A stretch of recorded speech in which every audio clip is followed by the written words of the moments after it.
Hello guys, this is Maurya और हमारे YouTube channel पर आपका फिर से स्वागत है। आई होप आप सब मस्त होंगे, ज़बरदस्त होंगे, स्वस्थ होंगे।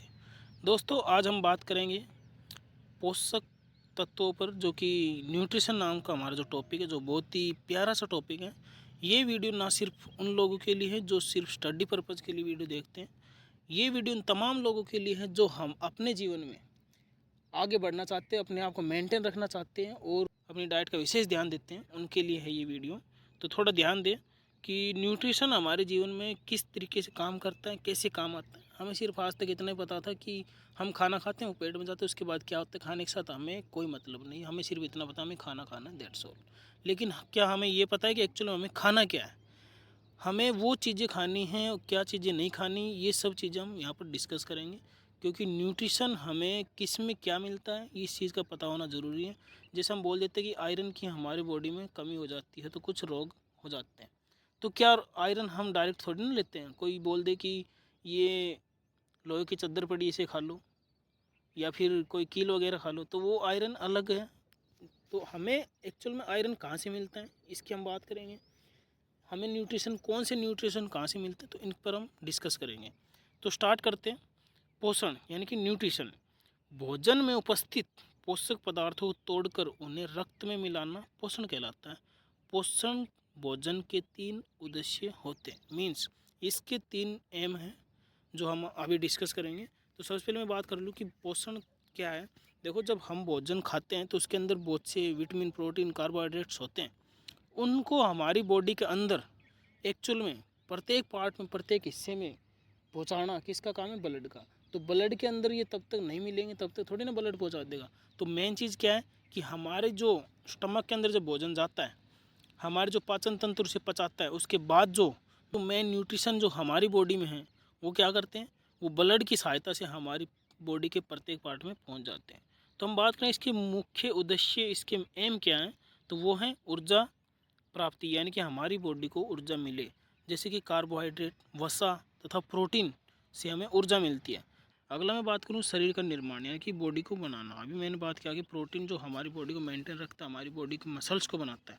तो शरीर का निर्माण कौन करता है? प्रोटीन, जल तथा खनिज लवण। तो शरीर का निर्माण करना। दूसरा, रोगों से रक्षा करना। तो रोगों से कौन रक्षा करता है? भाई देखो, रोगों से रक्षा करने के लिए हम बोलते हैं ना, उसकी जैसे कई बार कोई रोग हो जाते हैं, या फिर एक टॉपिक भी आता है कि विटामिन की कमी से होने वाले रोग। तो विटामिन क्या काम करता है कि रोगों से हमें बचाता है। सीधी सी बात है कि विटामिन का काम क्या है? हमें रोगों से बचाना। और रुक्षांश यानी कि मोटा चारा, जो हम बाजरा वगैरह खाते हैं, वो होता है मोटा चारा, जो हमें रोगों से बचाता है। जब हम इनको पर्टिकुलर पढ़ेंगे तो हम इस पर अच्छे से डिस्कस करेंगे। तो बात कर लेते हैं कि भोजन में 7 मुख्य अवयव होते हैं। देखो, भोजन के जो खास जो चीज़ होती है, जो भोजन पाई जाती है, वो 7 चीज़ें होती है, और वो हमें डेली रूटीन में लेना बहुत ही आवश्यक है। तो पहले मैं बात करूं कि खनिज लवण। एक तो ये होगी खनिज लवण, दूसरा फैट, तीसरा कार्बोहाइड्रेट, चौथा विटामिन, पांचवा प्रोटीन, छठा जल, और सातवां मोटा चारा यानी कि रुक्षांश। तो मोटा चारा भी देखो, कुछ लोग पहली बार सुन रहे होंगे मोटा चारा रुक्षांश क्या होता है, और कुछ लोगों को पहले से ही पता है। तो मोटा चारा भी हमारी बॉडी के लिए बहुत ही आवश्यक है। तो हम बात कर लेते हैं खनिज लवणों की। हम धीरे धीरे एक एक टॉपिक पे बात करेंगे। तो अब हम बात कर लेते हैं पर्टिकुलरली खनिज लवण पे। खनिज लवण होते क्या हैं, ऐसे ही हम धीरे धीरे सारी चीज़ों को डिस्कस करेंगे। तो अभी के लिए हम बात कर लें खनिज लवण होते क्या हैं। तो खनिज शरीर में 29 प्रकार के पाए जाते हैं। देखो, 29 प्रकार खनिजों की हमारी बॉडी में आवश्यकता होती है। यह कार्बनिक नहीं होते बल्कि अकार्बनिक होते हैं। खनिजों को 2 श्रेणियों में बांटते हैं। देखो भाई, खनिज है, खनिज लवणों को हम 2 भागों में बांटते हैं, एक तो मैक्रो और एक माइक्रो। इसकी मैक्रो न्यूट्रिशन, मैक्रो न्यूट्रिएंट्स जो होते हैं उनकी हमारे शरीर में ज़्यादा आवश्यकता होती है। जैसे यहाँ पर लिखा हुआ है, इस तत्वों की आवश्यकता शरीर को अधिक होती है, जैसे कि calcium, phosphorus, potassium, sulphur, chlorine, magnesium, sodium, इनकी हमारी बॉडी में अधिक आवश्यकता होती है। तो हम बात कर लेते हैं कैल्शियम का काम क्या है हमारी बॉडी में। देखो, कैल्शियम हम जब खाते हैं तो हमारी बॉडी में काम क्या है इसका पता होना चाहिए कि कैल्शियम रक्त का थक्का बनाता है तथा अस्थियों एवं दांतों का निर्माण करता है। ठीक है, तो मैं बात कर रहा तो यह है चावल में। देखो, कैल्शियम का काम क्या है? कैल्शियम रक्त को थक्का बनाता है। ठीक है, मतलब ये रक्त को गाढ़ा करता है तथा अस्थियों एवं दांतों का निर्माण करता है। भाई इतना तो हमें पता है, कैल्शियम हमारी बॉडी में दांत और हड्डियों में ज़्यादा पाया जाता है, तो निर्माण कौन करेगा? कैल्शियम ही करेगा। यह चावल में नहीं पाया जाता। कुछ लोगों को लगता है चावल में पाया जाता है, लेकिन ये चावल में नहीं पाया जाता, जबकि दूध में पाया जाता है। जो कैल्शियम जो है दूध में सबसे अधिक पाया जाता है। ठीक है, तो मैं बात कर लूँ तो फॉस्फोरस। फॉस्फोरस में क्या? अस्थि तथा दांत। फास्फोरस का भी एक, तो ये दांतों का निर्माण करता है और हड्डियों का निर्माण करता है। मैं बात करूँ पोटासियम। पोटासियम क्या होता है कि हृदय की धड़कनों को नियंत्रित करता है, मतलब कि control of the heart beat. तो ये हृदय की धड़कनों को नियंत्रित करता है। दूसरा सल्फर यानी कि गंधक, ये क्या करता है? प्रोटीन, बाल, नाखून का निर्माण करता है। तो सल्फर का मेन उद्देश्य ये है कि ये प्रोटीन का निर्माण करता है, बाल तथा नाखूनों का निर्माण करता है। अगला मैं बात करूँ सोडियम। सोडियम का काम है कि बीपी को नियंत्रित करना, ठीक है, बीपी को कंट्रोल करना। अगला, ये तंत्रिकाओं में आवेश संचरण के लिए आवश्यक है। यह शरीर में जल को रोक के रखता है। बात करूँ मैग्नीशियम, तो शरीर में बहुत कम आवश्यकता होती है मैग्नीशियम की। तो ये था मैक्रो, यानी कि जिसकी अधिक आवश्यकता होता है हमारी बॉडी में। तो अब हम बात करेंगे माइक्रो न्यूट्रिएंट्स की। तो माइक्रो न्यूट्रिएंट्स क्या है? माइक्रो खनिज क्या है? सूक्ष्म खनिज। तो इसकी आवश्यकता हमारे शरीर को बहुत ही कम मात्रा में होती लेकिन नामात्र।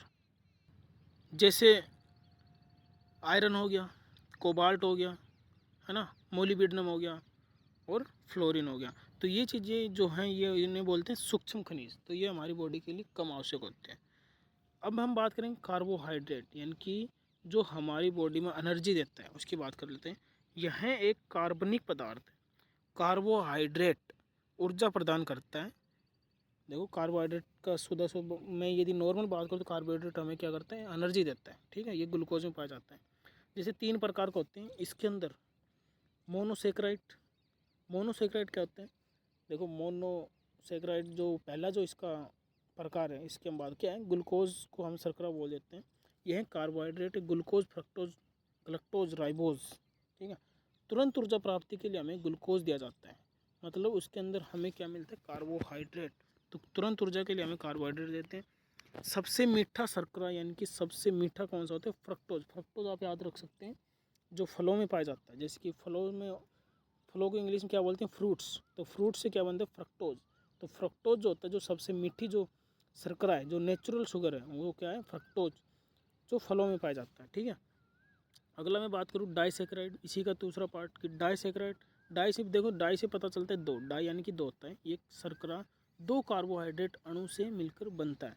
जैसे कि ये मोनोसेक्राइड की तुलना में जटिल कॉम्प्लेक्स होते हैं। भाई एक तो एक चीज़ हो सिंपल, एक दो चीज़ें हो तो थोड़ा तो कॉम्प्लेक्स हो गई ना। तो ये इसी की बात कर रहा है कि यह मोनोसेक्राइड की तुलना में जटिल कॉम्प्लेक्स होता है।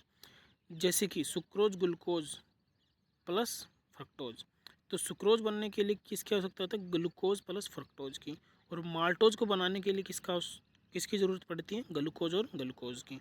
तो दो ग्लूकोज के अणु मिलकर क्या बनाते हैं? माल्टोज। तो ये हो गया कौन सा? डाइसेक्राइड। अब हम बात करेंगे, चलो एक बार कुछ बात कर लेते हैं कि सामान्य प्रयोग आने वाला टेबल चीनी, जो हम जनरली चीनी यूज करते हैं, सुक्रोज का बनाता है। सुक्रोज गन्ना तथा चुकंदर में पाया जाता है। और दूध में लैक्टोज शुगर, लैक्टोज शर्करा बोल सकते हैं, शुगर बोल सकते हैं, जबकि कैसीन प्रोटीन पाया जाता है। अब दूध की बात कर ले, सुधा से क्वेश्चन आता है एग्जाम में कि दूध में कौन सी या फिर कौन सी शर्करा या फिर चीनी, है ना, शुगर पाई जाती है, तो उसे बोलते हैं लैक्टोज। जबकि कैसीन प्रोटीन, और प्रोटीन कौन सा पाया जाता है दूध में? कैसीन नाम का, ओके। अब हम बात कर लेते पॉलीसेक्राइड, यानी कि तीसरा पार्ट ऑफ कार्बोहाइड्रेट का।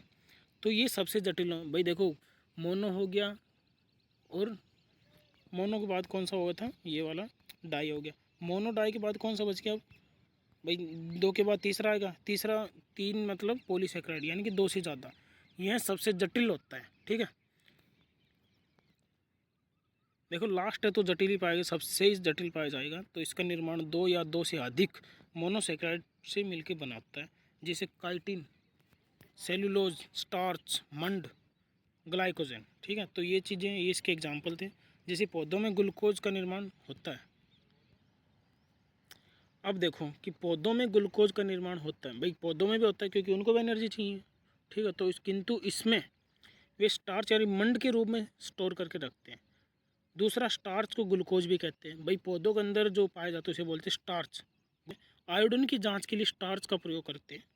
और कैप्सूल जो होता है स्टार्च का बनाता है। जो कैप्सूल हम टेबलेट लेते हैं ना, उसको वो जो उसकी जो बाहरी आवरण जो होता है, कवरिंग जो होती है, वो होती है स्टार्च की। तो एग्जाम में सीधा क्वेश्चन आता है कि कैप्सूल जो है वो किससे बनाता है, तो उसमें एग्जाम्पल जो उसका आंसर जो आएगा वो आएगा स्टार्च यानी कि मंड। अगर मैं बात करूँ, जैसे कि यहाँ पर एक नोट डाल रहा हुआ है, तो नोट में क्या है कि अनाज के बाहरी परत में स्टार्च यानी कि मंड होता है, जबकि अनाज के आंतरिक भाग में कार्बोहाइड्रेट पाए जाते हैं। देखो, अनाज के जो छिलका होता है, जो बाहरी जो आवरण होता है, वो किसका बना होता है? स्टार्च। जैसे कि हम चावल दाल वगैरह धोते हैं तो उसके बाहर जो वाइट वाइट सा जो हमें पानी मिलता है वो होता है स्टार्च, और अनाज के अंदर जो पाया जाता है वो होता है कार्बोहाइड्रेट। ठीक है, होता है। अब मैं बात कर रहा तो फैट क्या होता है? चर्बी जो हमारी बॉडी में जो होती है, तो यह कार्बनिक होता है, शरीर के निर्माण में 15% भाग लेता है। ठीक है, तो हमारी बॉडी में फैट का बहुत बड़ा रोल है, जबकि 15% हमारी बॉडी का निर्माण जो होता है वो फैट से होता है। यह महिलाओं में ज़्यादा पाया जाता है। यदि मैं कंपेयर करूँ कि महिलाओं और पुरुषों में, तो ये महिलाओं में देखने को ज़्यादा मिलती है। दूसरा, कार्बोहाइड्रेट यानी कि कार्बोहाइड्रेट को खर्च नहीं करने पर वसा में बदल जाता है। इसलिए बोलते हैं कि खाना खाने के बाद घूम लेना चाहिए, एक्सरसाइज करनी चाहिए। यदि आप कार्बोहाइड्रेट जो हमारी बॉडी में कंटिन्यूसली ले रहे हैं और यदि उसे खर्च नहीं करते हैं, तो वह वसा में बदल जाता है और वो बाद में फैटी बॉडी बन जाती है। तो वो ज़्यादा भी हमारे लिए हानिकारक है।